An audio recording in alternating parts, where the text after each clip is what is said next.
Ibu saudara dikasihi nama Tuhan, bertemu kita kembali dalam saluran ini saudara. Kiranya damai yang daripada Kristus Tuhan, pertolongan dan perlindungannya yang selalu memberkati Bapak Ibu saudara, para pendengar pada saat ini. Kita baca kebenaran firman Tuhan saudara, yang terambil dari Matius 6 ayat 22. Matius 6 ayat 22, demikian kebenaran firman Tuhan. Mata adalah pelita tubuh. Jika matamu baik, teranglah seluruh tubuhmu. Jaga mata kita saudara. Dari sekian banyak indera manusia, mata adalah bagian paling penting. Mata berfungsi untuk melihat, dan tanpa mata dunia menjadi gelap saudara.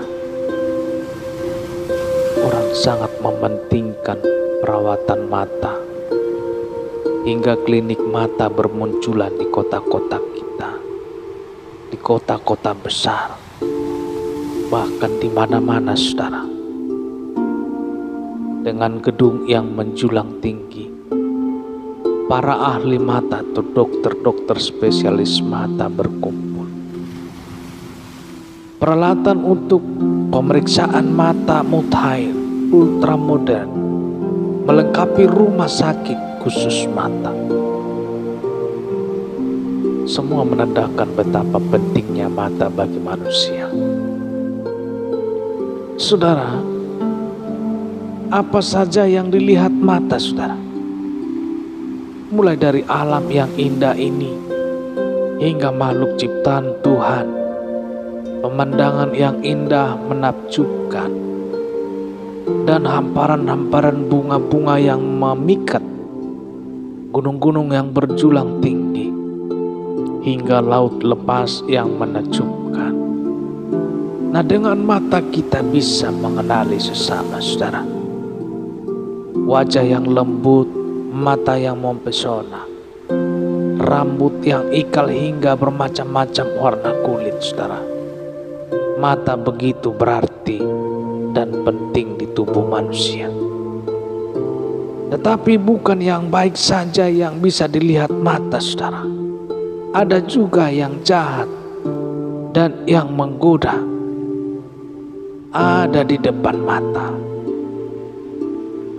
Kitalah yang harus menentukan apa yang pantas dilihat mata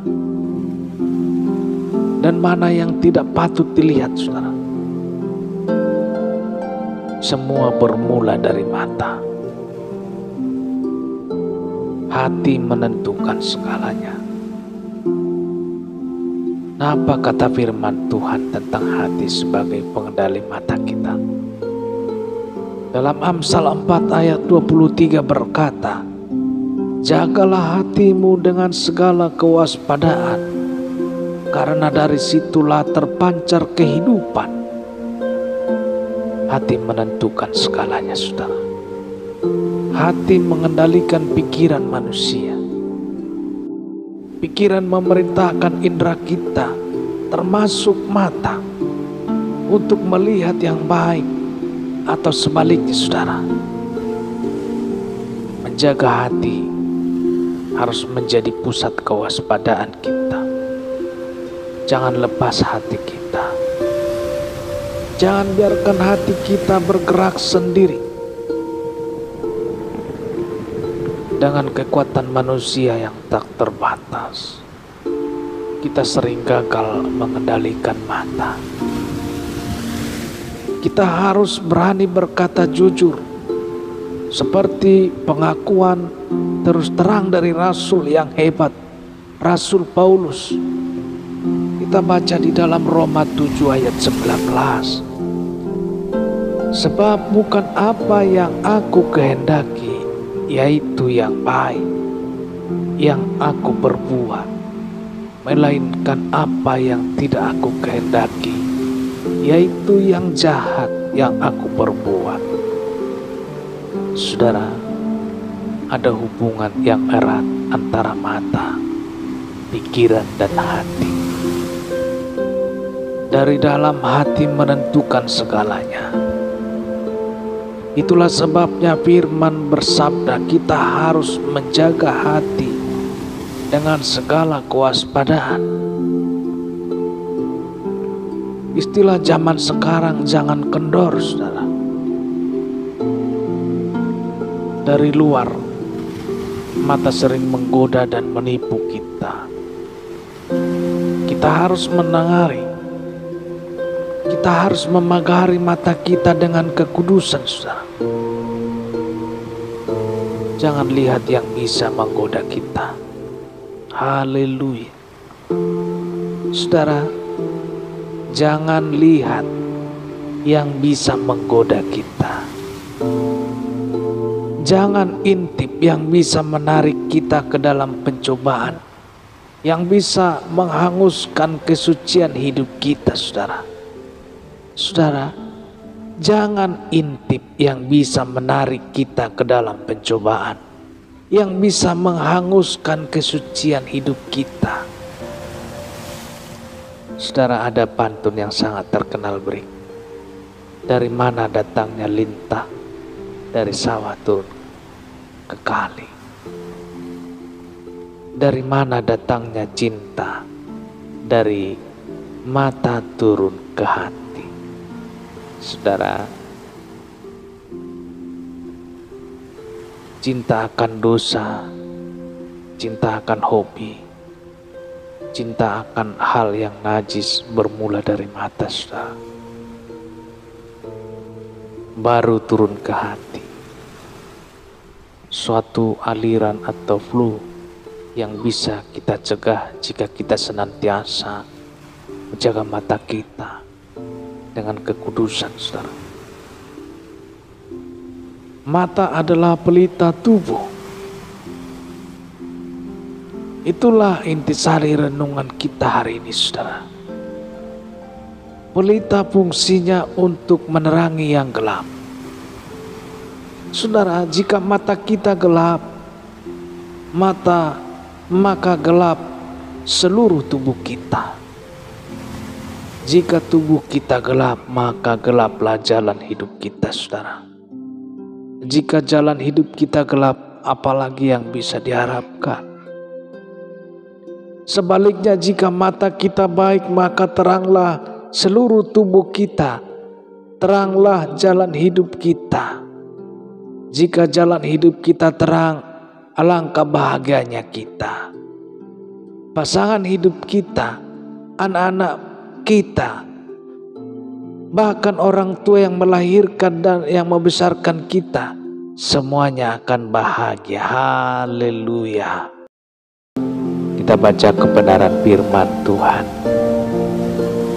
dalam Mazmur 133 ayat 1 sampai ayat 2, saudara.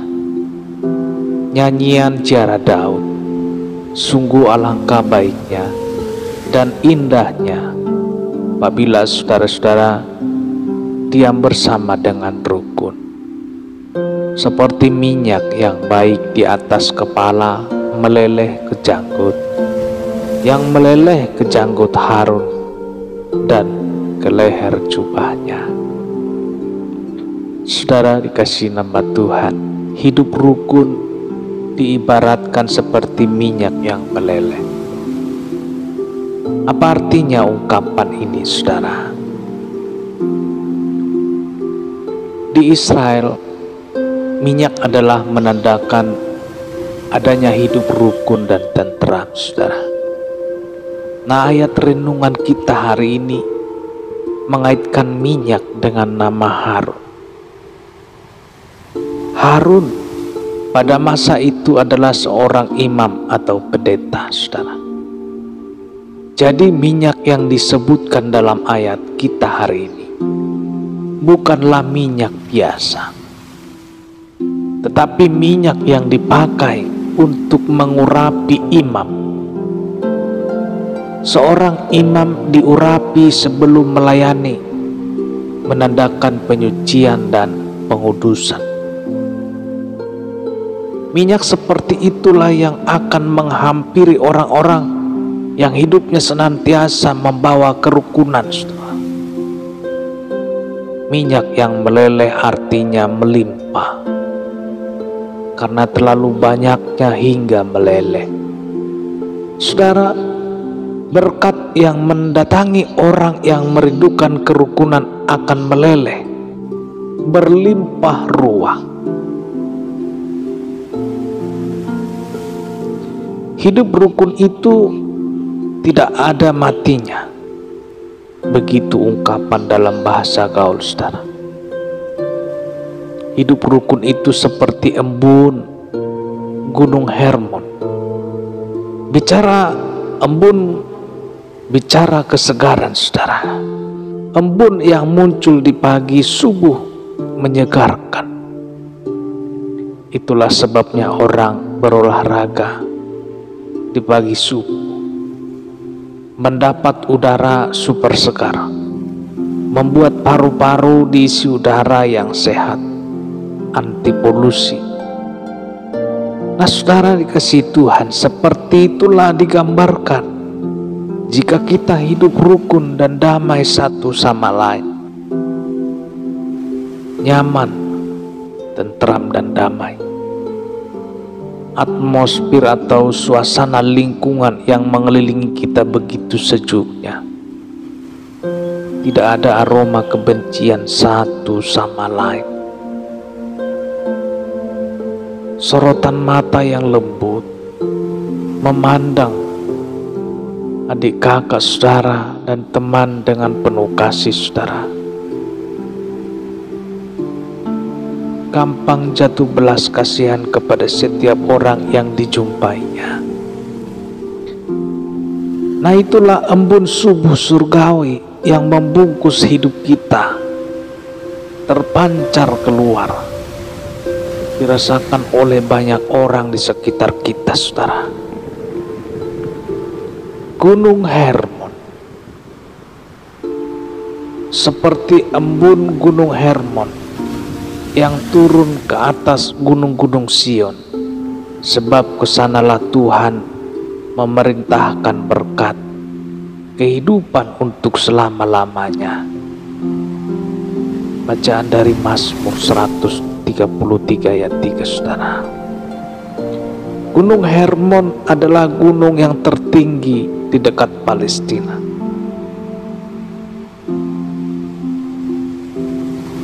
Puncak gunung ini ditutupi salju sehingga selalu ada embun di sana, saudara. Keadaan di sekitar Gunung Hermon sangat berbeda. Tanah yang tandus dan kering kerontang. Saudara, kita bisa bayangkan salju yang mencair dari Gunung Hermon atau embun yang meleleh menciptakan kesejukan bagi daerah yang ada di sekitarnya.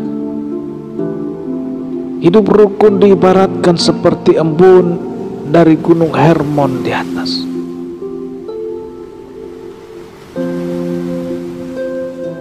Mengaliri ketandusan dan kekeringan hidup di sekitar kita, saudara. Membawa kesejukan di mana kita tinggal. Tuhan memerintahkan berkat. Saudara, siapa yang tidak ingin hidupnya diberkati? Setiap orang memohon berkat Tuhan. Bagi warung, toko, kantor, usaha online hingga pabrik yang dimiliki. Bahkan pelayanan pun membutuhkan berkat Tuhan. Percuma kita bangun pagi-pagi, bekerja banting tulang sepanjang hari hingga pulang larut malam, saudara, jika semua itu tidak diberkati Tuhan. Hari ini kita menemukan sebuah janji Tuhan yang luar biasa. Janji yang benar, pengharapan. Tuhan sendiri yang akan memerintahkan berkat ke atas hidup kita, saudara. Tidak ada kekuatan apapun yang bisa menghalangi berkat Tuhan kecuali sikap kita. Jika kita bersikap dan bertindak benar, berusaha menciptakan kerukunan, berkat dari surga akan meleleh, berlimpah ruah, membanjiri usaha dan pekerjaan kita. Hidup kita sepenuhnya, saudara. Saudara dikasih nama Tuhan. Untuk berapa lama? Setahunkah? 10 tahunkah? Atau 30 tahun? Bukan, saudara. Tetapi kata ayat emas kita hari ini, untuk selama-lamanya, saudara. Bukan hanya berkat jasmani juga, tetapi juga kehidupan, berkat rohani selama-lamanya. Tidak ada batas waktunya, saudara. Tidak pakai tempo. Saudara dikasih nama Tuhan. Bagaimana hidup kita kini? Di tempat kita belajar, tempat kita bekerja, berusaha, melayani, adakah kerukunan di sana? Siapakah yang bertanggung jawab, saudara? Kitalah pribadi yang diminta untuk membawa kerukunan. Sekali lagi, Tuhan sendiri akan memerintahkan berkat kehidupan bagi kita untuk selama-lamanya. Saudara dikasih nama Tuhan. Matius 6 ayat 23. Demikian kebenaran firman Tuhan. Jika matamu jahat, gelaplah seluruh tubuhmu. Jadi jika terang yang ada padamu gelap, betapa gelapnya kegelapan itu. Saudara dikasih nama Tuhan. Bahagia tidaknya hidup kita sangat ditentukan oleh mata, saudara. Jangan pandang remeh mata kita. Bukan hanya dibutuhkan untuk melihat, saudara. Menurut Yesus, mata bisa mengakibatkan hidup kita gelap. Akibat penyalahgunaan mata punya pengaruh yang sangat besar, saudara. Bayangkan, hanya gara-gara mata, maka tubuh kita, hidup kita menjadi gelap seluruhnya. Bukan sebagian kecil, saudara. Tegas Yesus berkata, gelaplah seluruh tubuhmu. Apa yang dimaksud dengan gelaplah seluruh tubuh, saudara? Tubuh bicara kehidupan kita. Bahagia tidaknya hidup kita sangat bergantung kepada mata kita, saudara. Sukses gagalnya usaha kita juga sangat ditentukan oleh mata kita. Sampai tidaknya kita ke titik tujuan dipengaruhi oleh mata kita, saudara. Dengan kata lain, mata adalah salah satu kunci sukses kehidupan. Jika kita salah memfungsikan mata, maka akibat negatif akan kita alami, saudara. Nah, begitu pentingnya peran dan fungsi mata, sehingga kita harus teliti memakai mata kita, saudara. Gelaplah tubuh kita, bicara gagalnya kehidupan. Saudara, kita akan terseok-seok melangkah dalam kehidupan ini. Jangankan mau berlari, berjalan saja susah. hingga akhirnya kita akan tiba di titik penyesalan. Jangan-jangan segalanya sudah terlambat. Bagaimana mata kita memandang kehidupan ini, saudara? Hidup ini mudah atau susah? Apakah hidup ini peluang atau tantangan? Apakah hidup ini soal dunia semata atau ada kehidupan lain setelah kematian? Apa yang dilihat mata menentukan jalan kehidupan. Saudara, manusia sering tertipu jika hanya mengandalkan mata jasmani, membuat kita patah semangat, kehilangan gairah hidup, dan seolah tidak ada harapan lagi, saudara. Pakai juga mata rohani, maka kita akan melihat yang tidak kelihatan. Saudara, yang tidak kelihatan oleh mata jasmani ternyata jauh lebih hebat, saudara. Beberapa waktu yang lalu kita sudah membaca apa yang dialami oleh pembantu Elisa. Pada saat ia melihat musuhnya yang begitu banyak mengelilinginya, maka ciutlah nyalinya. Baru setelah Tuhan mencelikkan mata rohaninya, ia melihat hal yang berbeda. Lalu berdoalah Elisa, "Ya Tuhan, bukalah kiranya matanya supaya ia melihat." Di dalam 2 Raja-Raja 6 ayat 17, saudara. Maka Tuhan membuka mata bujang itu sehingga ia melihat. Tampaklah gunung itu penuh dengan kuda dan kereta berapi sekeliling Elisa. Saudara dikasihi Tuhan, jika hanya melihat yang kelihatan, kita bisa menjadi lemah, saudara. Hanya kesulitan, tantangan dan masalah yang terhampar di depan kita. Sebaliknya, jika kita melihat dengan mata rohani, yang awalnya tidak kelihatan kini tampak jelas. Ada kuasa Tuhan yang selalu mengiringi langkah kita, saudara. Dia tidak pernah melepaskan kita sedikit pun.